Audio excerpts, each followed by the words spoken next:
नमस्कार साथियों, स्टडी दीप education channel में मैं आपका बहुत बहुत स्वागत करती हूँ। वैदिक इतिहास की जो सीरीज़ हमने शुरू की हुई है, सॉरी फ्रेंड्स, ये ना बहुत लंबी होती जा रही है, बट ये है कि इसमें ना मैं सारे कंटेंट कवर करने की कोशिश कर रही हूँ कि आप यदि इस वीडियो के जितने भी पार्ट बने हैं, आई थिंक सो दैट ये 5th पार्ट है, तो आप मतलब इन पार्ट को जब भी देखोगे तो आपको ना इनमें से ना हमेशा कुछ नया ज़रूर मिलेगा। और इसमें मोस्ट ऑफ कंटेंट कवर किए गए हैं और बिल्कुल एकदम ईजिली वे में, ताकि आप इसे एकदम से पढ़ो और आपको एकदम से आसानी से याद हो पाए। ठीक है, तो जो ऋग्वैदिक काल था, जिसे वैदिक काल कहते हैं, वो 1500 से लेके 600 BC तक था। मतलब 1500 से लेके 1000 तो ऋग्वैदिक काल था और 1000 से लेके 600 तक उत्तर वैदिक काल था। तो इस बीच में ना मतलब आप ये देखो पूरा 1000 साल का इतिहास है, मतलब ये। ठीक है, तो इसको ये तो है नहीं कि मैं आपको सिर्फ 2 घंटे में पढ़ा के और फिनिश कर दूँ, क्योंकि एग्ज़ामिनर, आपको पता है, क्योंकि हमें तो एग्ज़ाम के पॉइंट ऑफ व्यू से भी मतलब स्टडी करनी है और एक इस वे में भी स्टडी करना कि हमारे इतिहास में क्या दिया गया है। तो बच्चे प्लीज़ बने रहे मेरे साथ और ये मत सोचना कि मैडम ज़्यादा लंबा लंबा वीडियो कराई जा रही है, बट इसमें ना बेटा सारे कंटेंट मैं कवर करने की कोशिश कर रही हूँ। और आप देखना कि बुक्स में ये चीज़ें नहीं मिल पाती, लेकिन मैंने भी बहुत सारी बुक्स को रीड किया, फिर इन कंटेंट्स को उठाया है। ठीक है, तो आप बने रहें और वीडियो को ज़रूर देखें, लाइक करें, शेयर करें, सब्सक्राइब करें, कमेंट करें, अपने फ्रेंड को शेयर करें। और मेरे को कोई एडवाइस देना चाहें तो आप मेरे को एडवाइस दे सकते हैं, मेरी वीडियो में क्या अच्छा है और क्या कमी है, ताकि इस वीडियो में मैं नेक्स्ट वीडियो में उसको सुधार कर सकूँ। ठीक है friends, I hope so that you will be good. चलो लेट बी स्टार्ट इट। 16 संस्कार थे, मतलब हमने आगे वहाँ तक पढ़ लिया था ना, अनुलोम विवाह और प्रतिलोम विवाह कहाँ पर थे। ठीक है, तो अब हमारे पास क्या है, 16 संस्कार। मतलब जो वो था ना ब्राह्मण ग्रंथ था, जिसमें 7 ब्राह्मण ग्रंथ थे हमारे पास, उसमें विभिन्न प्रकार के कर्मकांडों के बारे में बताया गया था। ठीक है, तो उसी तरह हमारे पास यहाँ पर क्या दिया, जन्म से पूर्व मतलब कि 16 संस्कार दिए गए हैं। एक तो जन्म से पूर्व, ठीक है, और क्या है मृत्यु के बाद तक के। इनमें क्या चीज़ होती थी कि गर्भधान, जैसे मान लो शिशु जब माँ के गर्भ में प्रवेश करता है उसे क्या बोलते हैं, गर्भधान। जब जीव माँ के गर्भ में प्रवेश करता है उसे क्या बोलेंगे हम, गर्भधान। और वो किस नंबर पे आएगा, 1st नंबर पे। दूसरे पे क्या है, पुष्वन। क्या है, पुष्वन। पुष्वन में क्या है कि गर्भ के 3रे महीने में पुत्र प्राप्ति के लिए। ठीक है, तो यानी कि प्राचीन काल के जो हमारी संस्कृत है ना, वो देखो इतनी ज़्यादा मतलब डेवलपमेंट थी कि उन्हें मतलब हम अब जैसे हम आज तो क्या करते हैं, वो करा लेते हैं, क्या अल्ट्रासाउंड करा लेते हैं। और मतलब साइंस ने भी बड़ी मतलब तरक्की कर लिया, वो पता कर लेते हैं कि पहले महीने में क्या चीज़ बन रही है, दूसरे महीने में क्या चीज़ है, तीसरे महीने में क्या चीज़ है। लेकिन आप ये देखो ना, आज से 1500 से 1000 BC या 1000 से 600 BC तक, मतलब यीशु मसीह के समय से पहले ये चीज़ें हैं जो वो ये कह देते थे, जो कहते थे कि गर्भ के 3रे महीने में पुत्र प्राप्ति के लिए। लेकिन उन्हें क्या पता था, मतलब उन्हें ये पता था कि 3रे महीने में ही बच्चा जब पेट में होता है वो अपना लिंग निर्धारण करता है कि मेल है या फीमेल है। ठीक है, तो उस वक्त वो क्या करते थे कि 3रे महीने में वो भगवान की पूजा अर्चना जो भी करते थे, मतलब पुत्र प्राप्ति के लिए प्रार्थनाएं करते थे या कामनाएं करते थे। तो गर्भ के 3रे महीने में पुत्र प्राप्ति के लिए मतलब जो भी कर्मकांड किया जाता था ना, जो भी हवन वगैरह जो भी कुछ किया जाता था उन ऋषि मुनियों के हिसाब से, तो पुत्र प्राप्ति के लिए यज्ञ, जैसे आपने भी देखा होगा कि 3रे महीने में कईयों में गोद भराई की रस्म करते हैं, कोई फंक्शन रखते हैं, तो ये सब चीज़ें होती है। तो देखो ये हमारे इतिहास में ना प्राचीन काल से ही है। ठीक है, आगे क्या है, सीमांतोन्नयन। क्या है, सीमांतोन्नयन। इसमें क्या है, गर्भ अवस्था में शिशु के मानसिकता विकास के लिए बुरी शक्तियों से बचाने के लिए। मतलब क्या है कि जब गर्भ अवस्था में शिशु होता है ना, अब हम क्या करते हैं, उस समय क्या करते थे कि यज्ञ वगैरह करते थे बच्चों को, और प्रार्थनाएं करते थे कि जैसे भगवान शिशु को ना मानसिक विकास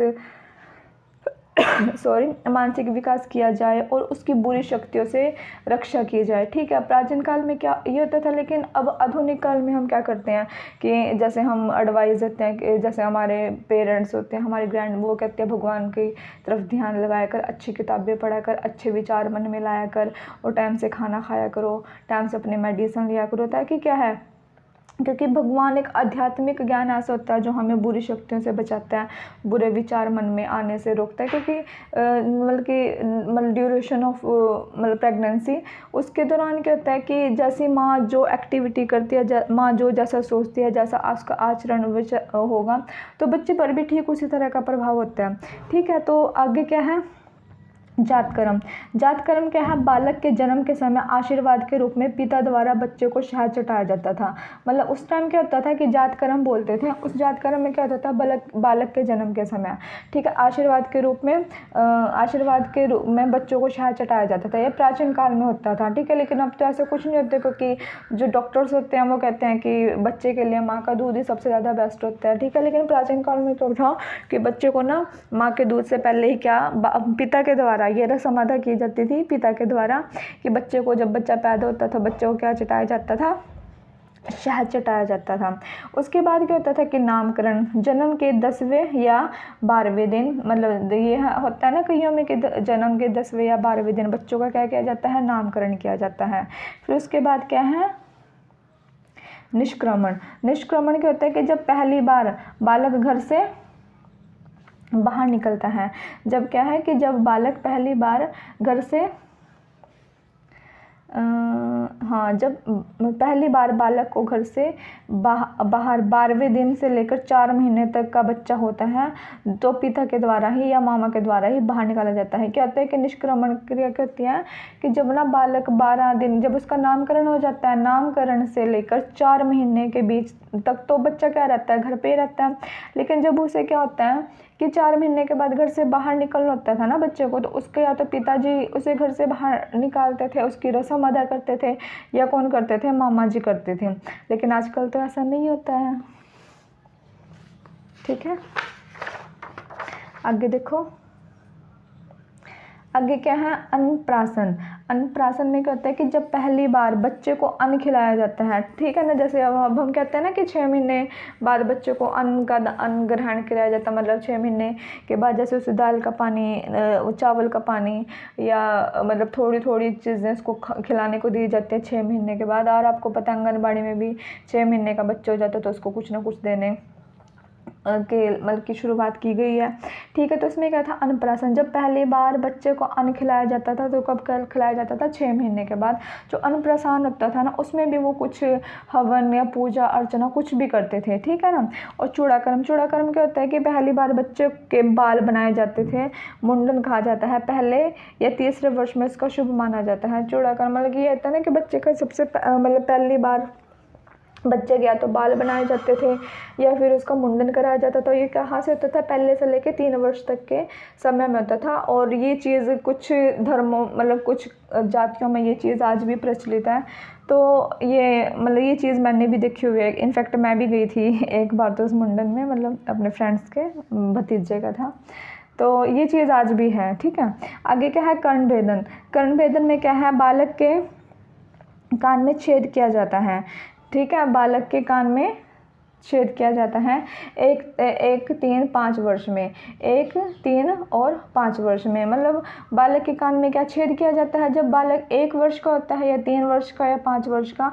मतलब आज भी ये प्रथा प्रचलित है। कई जातियों में आज भी होता है कि उसका कान भेदन किया जाता है और उसके लिए क्या रस्म अदा किया जाती है। फिर क्या होता है, विद्यारंभ। विद्यारंभ में क्या होता है, स्कूल चलो, मतलब ठीक है, जैसे 1 साल या 2 साल का बच्चा स्कूल चला जाता है, ठीक है। तो उस टाइम मतलब ये होता था कि क्योंकि पहले तो क्या था, प्राचीन काल में क्या था, स्कूल वगैरह थे, आश्रम थे, ठीक है ना। और मतलब आश्रम ही कह सकते हैं हम। तो 5 साल के बच्चे को आश्रम, जैसे आपने उसमें देखा होगा, रामायण में देखा होगा, ठीक है, जब राम जी भी मतलब आश्रम में जाते हैं शिक्षा दीक्षा लेने के लिए, कृष्ण जी भी हैं, वो भी मतलब शिक्षा दीक्षा लेने के लिए गुरुकुल बाहर जाते हैं, ठीक है। तो ये चीज़ उसमें है, ठीक है। और अब हमारे पास क्या है, उपनयन संस्कार। उपनयन संस्कार में क्या है, बालक वह द्विज होगा, ब्रह्मा क्षत्रिय वैश्य होना चाहिए। मतलब उपनयन संस्कार के लिए जब मैंने वो बताया ना था, जब हमने द्विज पढ़ा था कि द्विज को ब्राह्मण क्षत्रिय और वैश्य है, इनको द्विज में शामिल किया जाता है, लेकिन शूद्रों को द्विज में शामिल नहीं किया जाता। तो द्विज होते हैं ना, उनको ही उपनयन संस्कार का अधिकार था, बाकी और किसी को क्या है, उपनयन संस्कार का अधिकार नहीं था। ठीक है। पुनः जन्म, जब बालक ब्रह्मचार्य जीवन में प्रवेश करता है तो उसका दूसरा जन्म होता है। उपनयन संस्कार में क्या है कि पुनः जन्म, जब बालक ब्रह्मचार्य जीवन में प्रवेश करता है ना, ब्रह्मचार्य जीवन कब से शुरू हो रहा था, 0 से 25 तक ब्रह्मचार्य था, और 25 से 50 गृहस्थ था, और 50 से 75 वामन था, और 75 से 100 था, 100 का साल क्या था, संन्यास धारण था। अब इसमें कह रहे हैं कि जब बच्चा ना ब्रह्मचार्य जीवन में प्रवेश करता है तो फिर वो उसका क्या है, उसका दूसरा जन्म माना जाता है। एक जन्म तो वो होता है जो नॉर्मल होता है, लेकिन दूसरा जन्म क्या बताया गया है इसमें कि जब पहली बार बच्चा घर से बाहर निकलता है।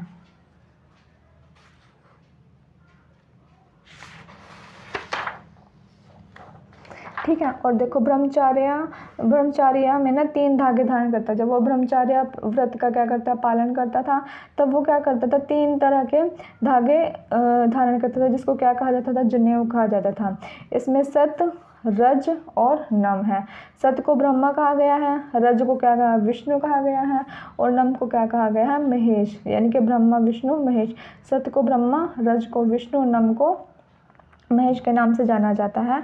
और ये बाएं, मतलब इसे पहनने का से जाता है बाएं से ऊपर, यानी कि जो बाएं तरफ का आपका शोल्डर होगा उसको ऊपर की तरफ रखेंगे, दाएं मतलब नीचे की तरफ, जैसे ऐसे धारण करते हैं ना, आपने देखा होगा, जैसे कई लोग वो जानते हैं तो उसे पता होगा कि बाएं सिरे को ऊपर लेंगे और दाएं सिरे को कहाँ लेंगे, नीचे लेंगे। ठीक है।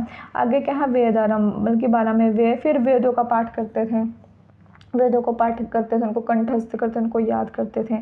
ठीक है। और इसमें क्या है, फिर हमारे पास केशांत कहते हैं कि जिसको गोधन या शेविंग करवाना, मतलब जैसे लड़का का कई बार होता है कि पहली बार लड़का अपनी शेविंग कराएगा, क्योंकि जूड़ा तो बाल को तो मुंडन करवा दिया था जब 1 से 3 साल में, लेकिन कहते हैं कि जब वह यौवन अवस्था में पहुँचता है उसके पहली बार शेविंग करते हैं तो उसे केशांत कहते हैं। लेकिन आजकल तो ऐसा नहीं है, आजकल तो बच्चे वैसे अपने हिसाब से कर लेते हैं, जब उनको दिल करता है करने का तभी कर लेते हैं। और आजकल तो ऐसा ट्रेंड है कि छोटे छोटे बच्चे भी कहते हैं कि हम जल्दी बड़े हो जाएं। चलो खैर, anyways come to the point.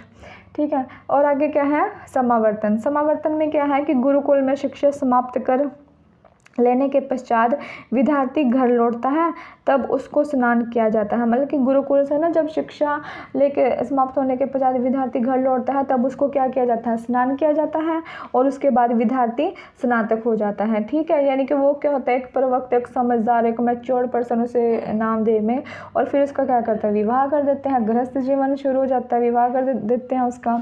ठीक है। फिर उसके बाद क्या होता है, अनुष्टि क्या है, मृत्यु उपरांत, बाद में उसको फिर स्नान कराया जाता है। मतलब कि जब उसकी मृत्यु होने लगती है फिर उसको क्या कराया जाता है, उसका स्नान कराया जाता है। ठीक है। तो फ्रेंड्स, इसमें क्या हुआ था कि मैं ना जो ये वीडियो बना रही थी तो मेरे को ध्यान नहीं रहा, तो मैंने इसके पेजेस ना थोड़े उल्टे सीधे हो गए।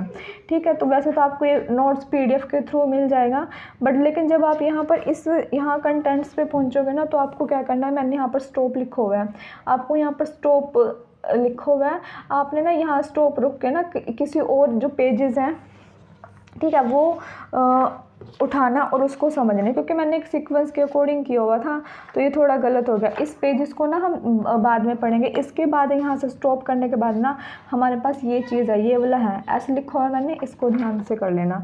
ठीक है। इसके बाद ये पेजेस हैं, इसमें क्या बताया कि ऋग्वेद काल में, देखो वहाँ तक तो हमने संस्कार वगैरह तक कर लिए थे, अब कहते हैं कि ऋग्वेद काल में, इस काल में ना देवताओं की उपासना का तरीका क्या था, स्तुति, यज्ञ, बलि पर आधारित था। क्या था, स्तुति, यज्ञ और बलि पर आधारित था। विभिन्न कुल देवता कितने थे, 33 थे, जिनकी श्रेणियाँ बांटी गई थे। देखा, जैसे हम प्राचीन काल में सुनते हैं ना कि प्राचीन काल में 33 करोड़ देवी देवता थे, तो 33 करोड़ देवी देवता थे, मतलब 33 थे, और जिनकी श्रेणियों में बांटा गया था। ठीक है। तो कई बार एग्जामिनर ना ये पूछ लेते हैं कि ऋग्वेद काल में आकाश का देवता कौन था, ऋग्वेदिक काल में अंतरिक्ष का देवता कौन था, ऋग्वेदिक काल में पृथ्वी का देवता कौन था। तो ना आपको ये सारी चीज़ें पता होनी चाहिए। ठीक है। तो इसको हम अच्छे से करेंगे।